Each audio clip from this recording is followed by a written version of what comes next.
nós leremos do versículo de número 3 ao versículo de número 14. Efésios 1, do versículo 3 ao versículo de número 14.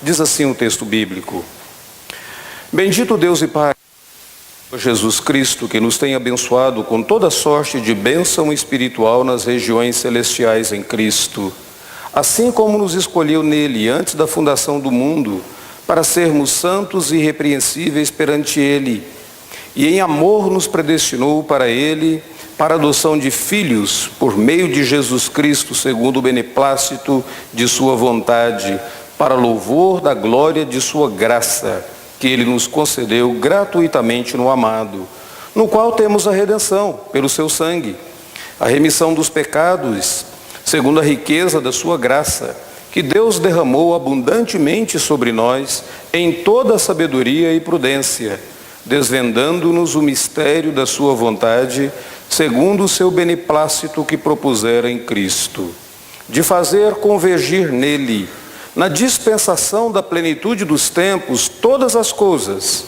tanto as do céu como as da terra. Nele, digo, no qual fomos também feitos herança, predestinados segundo o propósito daquele que faz todas as coisas conforme o conselho da sua vontade, a fim de sermos para o louvor da sua glória, nós, os que de antemão esperamos em Cristo, em quem também vós, depois que ouvistes a palavra da verdade, o evangelho da vossa salvação, tendo nele também crido, fostes selados com o Santo Espírito da promessa, o qual é o penhor da nossa herança, até ao resgate da sua propriedade em louvor da sua glória. Se você puder manter a sua Bíblia aberta, nós retornaremos a esse texto. Como foi mencionado nesta manhã, hoje nós concluímos uma série de exposições onde nós nos lembramos dos 5 pilares da Reforma Protestante. Esses 5 pilares da Reforma Protestante, eles foram resumidos em 5 expressões latinas que são conhecidos como os 5 solas da Reforma. Na verdade, a Reforma Protestante foi um evento tão importante, mas tão importante, que ele, depois do Pentecostes, ele foi o evento mais importante na igreja cristã. A Reforma Protestante foi uma verdadeira redescoberta. A primeira coisa que foi redescoberta na Reforma Protestante foi a própria autoridade da Escritura Sagrada. Por isso, um dos solas é sola Escritura. Quando as pessoas começaram a estudar a palavra de Deus, estudar a Escritura Sagrada e redescobrindo a autoridade dessa palavra, então, uma maneira de expressar isso foi por meio do sola Escritura. A segunda coisa que foi descoberta naquele evento da Reforma Protestante foi a graça de Deus. A graça foi redescoberta. Muitas pessoas naquela ocasião ainda imaginavam que de alguma forma eles poderiam ser salvos por méritos humanos. Mas eles redescobriram que a graça do Senhor Deus é que nos salva. Graça que salva gratuitamente. Paulo vai mencionar isso nesse texto que nós acabamos de ler. Depois disso, tendo compreendido e redescoberto a Escritura Sagrada, tendo redescoberto a graça de Deus, eles redescobriram e compreenderam a pessoa na qual a graça se encarnou, a pessoa de Jesus Cristo. Então eles proclamaram solos Cristo. Somente o Senhor Jesus é o Salvador, somente o Senhor Jesus é a verdadeira encarnação da graça. A graça, na perspectiva bíblica, não é alguma coisa abstrata, mas ela se encarnou, tem nome, tem face na própria pessoa do Senhor Jesus Cristo, que por nós morreu naquela cruz. Tendo redescoberto essas 3 verdades, eles descobriram também, ou redescobriram, o meio pelo qual nós tomamos posse dessa graça, que é por meio da fé. Não por meio de méritos humanos, porque todas as vezes que eu e você nos aproximamos de Deus, a única coisa que nós levamos para Deus é o nosso pecado. Nós vamos de mãos vazias e nós recebemos gratuitamente aquilo que Deus nos dá por meio da fé. Nós tomamos posse disso e é alguma coisa pessoal.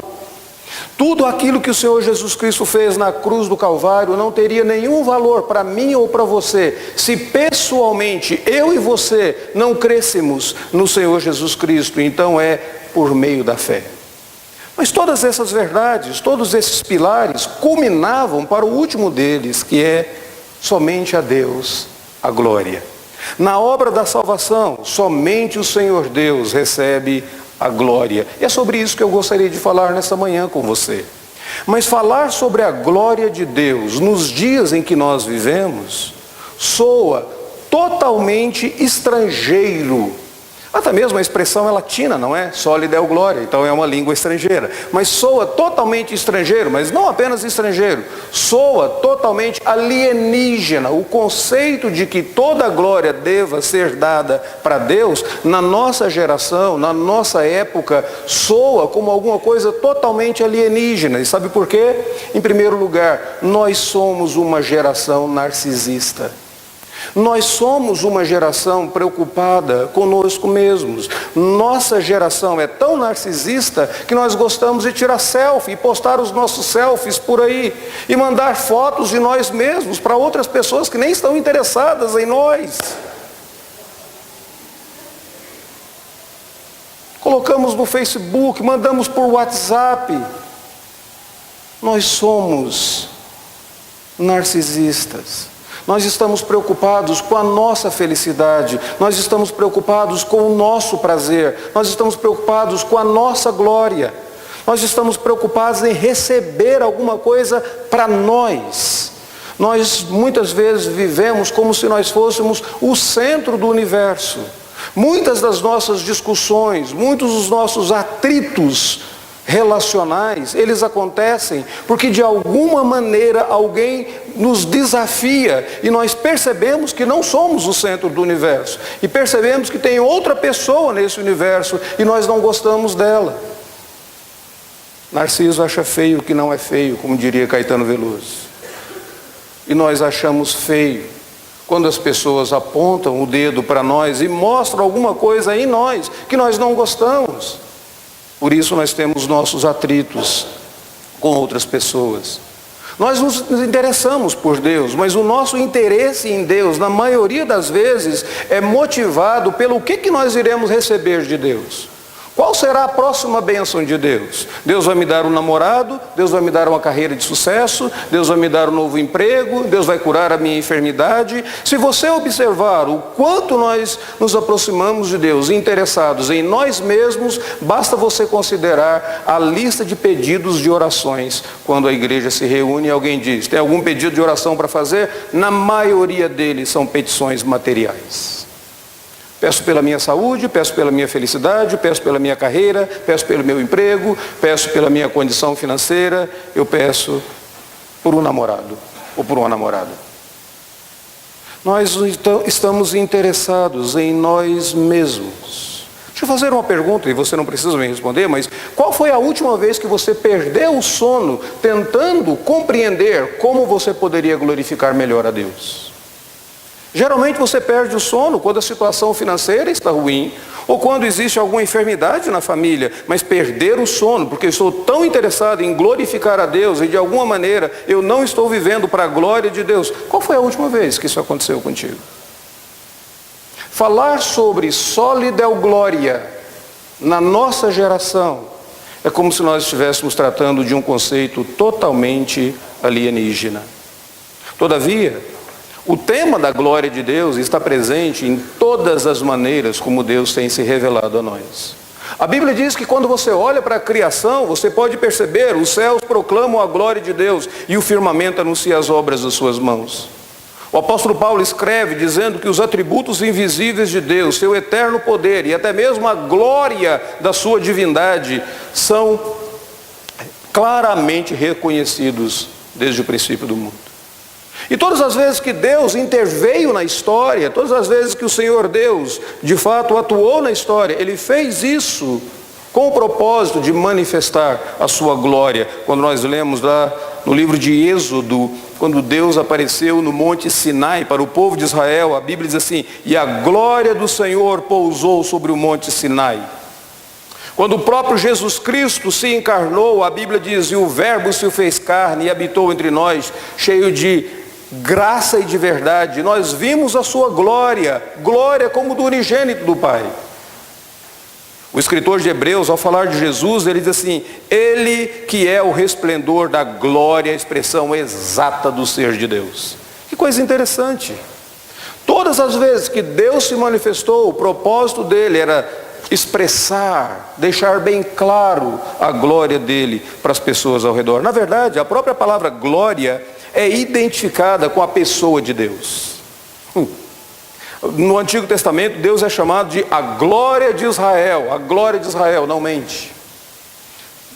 Ezequiel tem aquela visão do templo e ele diz que a glória do Senhor se afastou do templo e depois a glória do Senhor voltaria para o templo. Ele estava dizendo: o Senhor se afastou e o Senhor voltará para o templo. A palavra glória é identificada com a própria pessoa de Deus. Deus está interessado em sua glória.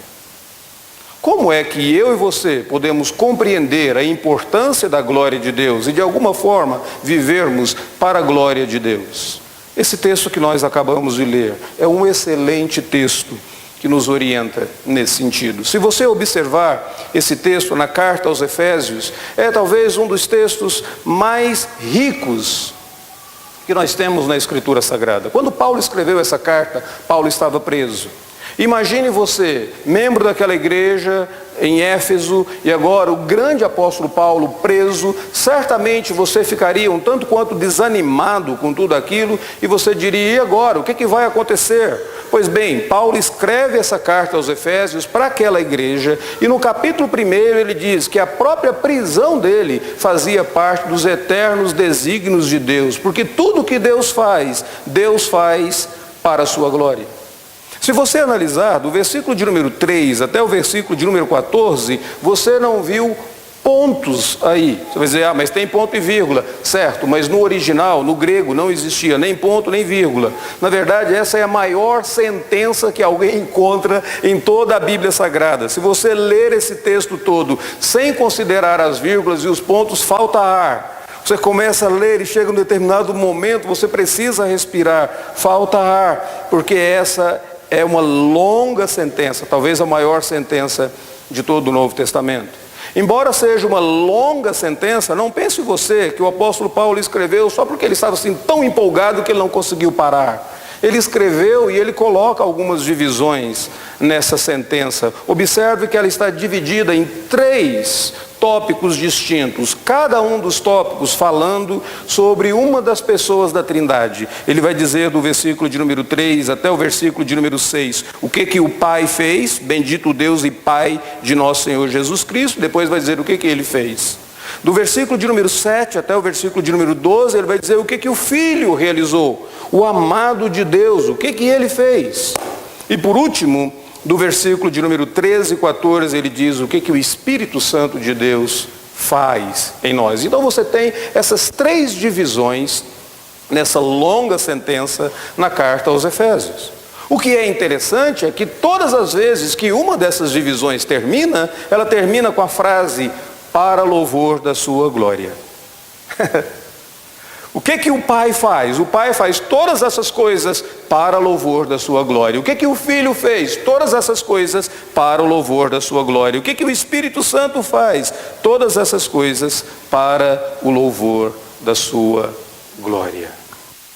Quando eu e você meditamos então naquilo que cada uma dessas pessoas da Trindade realizou, nós compreendemos a importância da glória de Deus. Vejamos então, em primeiro lugar, a obra do Pai para louvor da sua glória. Paulo diz no versículo de número 3 que ele bendiz Deus e Pai, porque ele o havia abençoado em todas as bênçãos espirituais nas regiões celestiais. Aqui é uma coisa muito interessante. Eu e você muitas vezes queremos bênçãos materiais, nós desejamos bênçãos materiais, mas o apóstolo Paulo agora diz que nós já temos sido abençoados por Deus o Pai com toda sorte espiritual nas regiões celestiais. E ele utiliza aqui um verbo que está no passado. Deus já fez isso.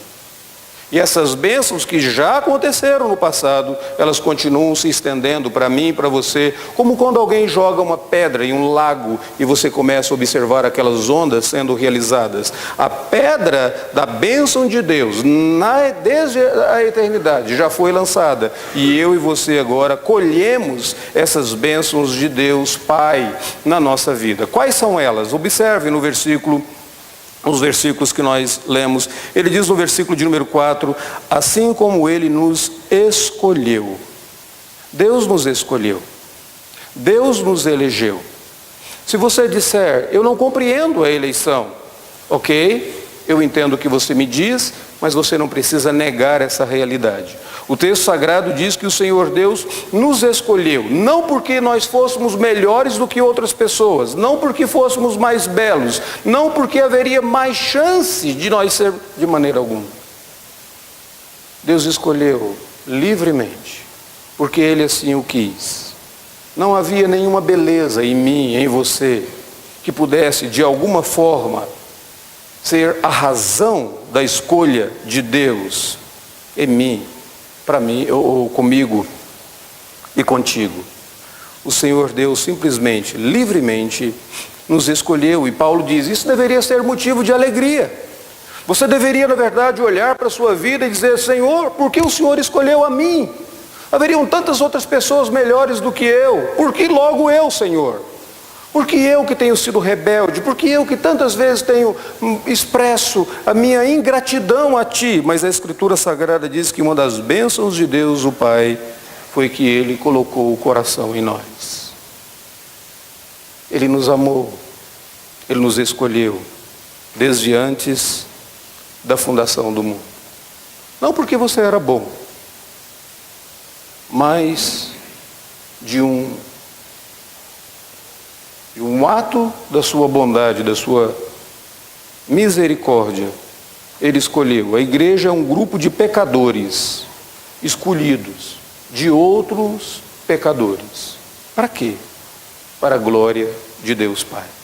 A segunda coisa que ele coloca aqui, ele diz assim que Ele nos escolheu e Ele nos predestinou, versículo de número 5.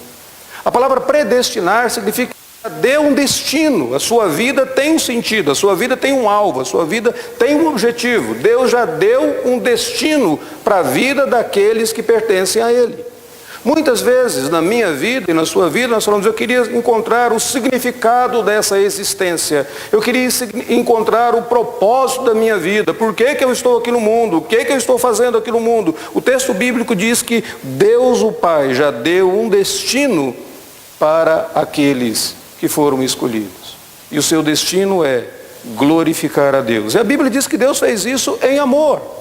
Predestinar, dar para você um destino, escolher, foi um ato de amor de Deus o Pai. Tem um ditado que diz, quem é o feio ama, bonito lhe parece, não é? Mas isso está falando daquele indivíduo que é enganado muitas vezes pelo amor. Não, Deus não se deixa enganar. Ele ama sabendo como nós somos e Ele ama até o fim. E por isso Ele nos deu um destino para a nossa vida. Por que Deus fez tudo isso?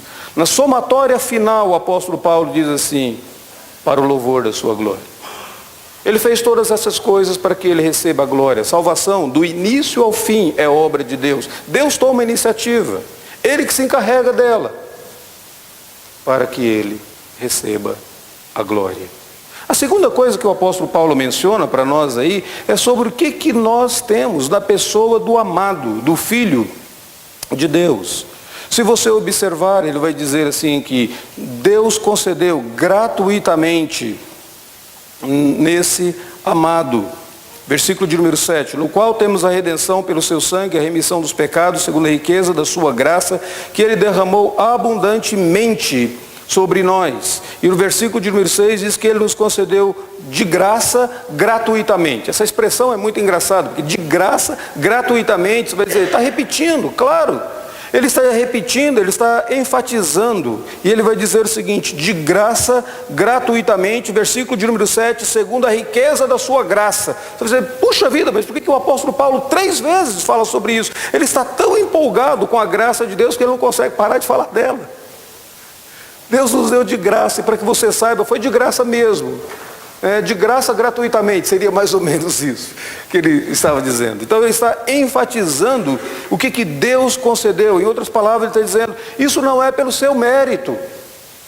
Isso não é pelo seu mérito, isso não foi nem mesmo pelo seu esforço. Mas isso foi tão somente pela graça, pela bondade do Senhor Deus. Tem um texto na Escritura Sagrada que me chama muito a atenção, lá no Antigo Testamento. Deus diz assim, Deus não pôde reter a sua graça. E diz assim, por causa da desgraça em que o povo vivia. Quando Deus olha para mim e para você, a única coisa que Ele vê é desgraça. E como resposta, como solução para essa desgraça, Ele nos concede a sua graça. Não é pelo mérito, é pela graça que temos em Cristo Jesus. Mas como que isso se expressa? Como que essa graça de Deus, de alguma maneira, se materializou? Ele diz assim, o qual temos gratuitamente pelo seu sangue, versículo de número 7. Agora Paulo não está mais falando das coisas que aconteceram nas regiões celestiais, agora ele está falando de alguma coisa que aconteceu na terra. Na terra, o sangue do amado foi derramado, porque a graça de Deus se materializou no sangue de Cristo Jesus. Nenhuma gota do sangue de Cristo Jesus foi desperdiçada. Foi naquela cruz do Calvário que Deus deixou bem claro quanto Ele ama a mim e a você. Deixa eu me lembrar para você daquele texto do Antigo Testamento, quando o Senhor Deus pediu que Abraão sacrificasse o filho dele, Isaque. E no momento em que Abraão foi obediente, Abraão levou Isaque para ser sacrificado, e ele chegou a colocar o rapaz sobre o altar que ele havia construído, estava a ponto então de imolar, de matar aquele rapaz e colocar o fogo, quando uma voz do céu diz, Abraão, não faças mal ao rapaz, porque agora eu sei que tu me amas. Naquele momento, Isaque foi poupado do sacrifício, ele foi poupado da morte. Abraão olhou ao lado e ele viu um cordeiro que estava preso pelos chifres ali e alguns galhos. Ele pegou aquele cordeiro, sacrificou o cordeiro no lugar do filho dele que haveria de morrer. Jesus mais tarde, em João capítulo de número 8, vai dizer que aquele cordeiro prefigurava o próprio Jesus Cristo. Jesus vai dizer, Abraão viu o meu dia, o dia do cordeiro substituto, e Abraão se lembrou. Mas imagine você, se Abraão estivesse lá no Calvário, ao pé da cruz, e ele visse Jesus Cristo morrendo ali, naquele exato momento, qual seria a conclusão mais lógica que Abraão poderia chegar? Senhor, agora eu sei que tu me amas, porque não me negaste o teu único filho. Paulo diz que em Jesus Cristo, eu e você somos constrangidos pelo amor de Deus. O sangue do amado materializou a graça de Deus Pai para comigo e contigo. O que mais que nós temos em Jesus? Versículo de número 7 diz que nós temos a riqueza da sua graça e que nós temos inclusive uma herança. É interessante porque a cruz do Senhor Jesus Cristo, ela materializa a graça de Deus e agora nos dá uma herança, mas essa herança ela só pode vir para aqueles que são filhos, para aqueles que são da família de Deus. Então em Jesus Cristo, eu e você somos adotados à família de Deus. Jesus agora torna-se o nosso irmão primogênito, e eu e você, e Ele compartilha a herança dele comigo e contigo. Isso é uma coisa totalmente não compreendida por mim e você. Nós não gostamos de compartilhar nada. Provavelmente você não gostava de compartilhar nem Aquela sopa de mingau que a sua mãe fazia e te dava quando você era pequeno, lá no café da manhã. Provavelmente você não gostava de compartilhar o sorvete. Nós não gostamos de compartilhar nada. Mas agora a Escritura Sagrada diz que Jesus Cristo, nosso irmão primogênito, ele deixou o esplendor da sua glória, morreu lá na cruz do Calvário como um maldito, para que eu e você pudéssemos ser adotados à família de Deus e nós fôssemos em Jesus Cristo feitos benditos. E agora nós recebemos da herança. Deus nos trata como filhos, Deus não nos trata como bastardo. Se Jesus Cristo tem a vida eterna, eu e você compartilhamos dessa vida eterna. Se Jesus Cristo está na glória, eu e você partilhamos dessa herança na glória. Se Jesus Cristo recebeu toda a autoridade que foi dada a Ele no céu e na terra, Ele compartilha isso comigo e com você. Nós somos co-herdeiros com Cristo Jesus. Se nós entendêssemos isso, nós utilizaríamos desse poder que Cristo compartilha comigo e com você para vencermos o pecado que tenazmente nos assedia. Muitos de nós, diariamente, vivemos cedendo ao pecado, cedendo ao vício, enamorados com o mundo. Vez por outra nós voltamos àquele bendito ou maldito daquele pecado que nos afasta de Deus. Se nós entendêssemos que nós somos co-herdeiros com Cristo Jesus e toda a autoridade que Cristo recebeu nos céus e na terra, Ele compartilha comigo e com você. O poder de Cristo nos livra da escravidão do pecado. Em último lugar, ele nos diz, o que nós temos agora no Espírito Santo, verso de número 13 e 14. Em quem também vós, agora ele está voltando para os gentios que vivem em Éfeso, e ele está falando para eles, em quem também vós, depois que ouvistes a palavra da verdade, o evangelho da salvação, tendo nele também crido, fostes selados com o Santo Espírito da promessa, o qual é o penhor da nossa herança até o resgate da sua propriedade e louvor da sua glória. O que é o penhor? A palavra penhor significa selo. Talvez no Antigo Testamento você se lembre de uma narrativa que ilustra bem isso. Na verdade não é uma narrativa muito bonita, porque a Bíblia Sagrada não foi um livro inventado por seres humanos. Eles escreveram aquilo que Deus revelou, eles escreveram aquilo que aconteceu. Se a Bíblia Sagrada tivesse sido inventada por seres humanos, alguns pecados não estariam lá, as transgressões não estariam lá, falhas de seres humanos não estariam ali. Mas a Bíblia Sagrada não foi inventada. Deus simplesmente permitiu que os seus servos registrassem aquilo que Ele revelou. Pois bem, no capítulo 38 de Gênesis tem uma história de um camarada chamado Judá. Esse indivíduo, a esposa dele morre e ele havia feito uma promessa para a nora dele, uma jovem chamada Tamar. A nora dele, a promessa era que quando o filho mais novo de Judá chegasse à idade de se casar, então esse jovem seria dado a Tamar. Pois bem, o rapaz chegou à idade de se casar, não foi dada a Tamar, coisa nenhuma, Tamar foi esquecida, totalmente esquecida, e a própria esposa de Judá morreu, e Judá foi morar com um amigo dele que nem do povo de Deus era. É muito interessante você observar as amizades com os não piedosos. Sempre vai levar para o lado errado, vai dar alguma coisa errada. Escuta bem, a história vai te encaminhar para aí. Pois ele foi morar com um dos amigos dele, longe da família, longe do povo de Israel. Morando lá com esse amigo dele, um dia eles passar em um determinado lugar e ele se afeiçoa de uma mulher que lhe parecia ser uma prostituta. E ele chegou para ela e perguntou pelo preço. E ela diz, olha, o que você me dará? Ele diz, eu não tenho nada comigo aqui agora, esqueci o cartão de e na verdade eu estou desprovido de finanças, mas uma noite contigo e eu mando 2 ovelhas do meu rebanho para você. E ela diz, e qual a garantia? Ele diz, eu dou a garantia, dou meu bordão e dou o meu cajado, e você terá essa garantia, o selo e o cajado. E depois eu mando outra pessoa aqui com essas ovelhas para pegar o selo e o cajado. Pois bem, Tamar concebeu do próprio sogro e ela se ocultou, porque uma mulher naquela época sem marido, que estava esperando para ser casada, para ser desposada, se ela estava grávida, ela seria apedrejada.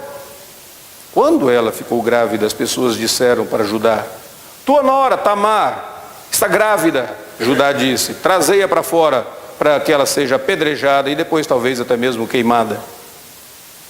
E ela pegou o selo e o cajado e ela diz: do homem a quem pertencem essas coisas, foi que eu concebi. Selo, esse penhor, era isso. O selo só poderia ser tomado por aquele que fosse o dono do selo. É interessante que a Bíblia Sagrada diz que Deus nos deu um selo para garantir que nós pertencemos a Ele. Ele nos deu o próprio Espírito Santo de Deus.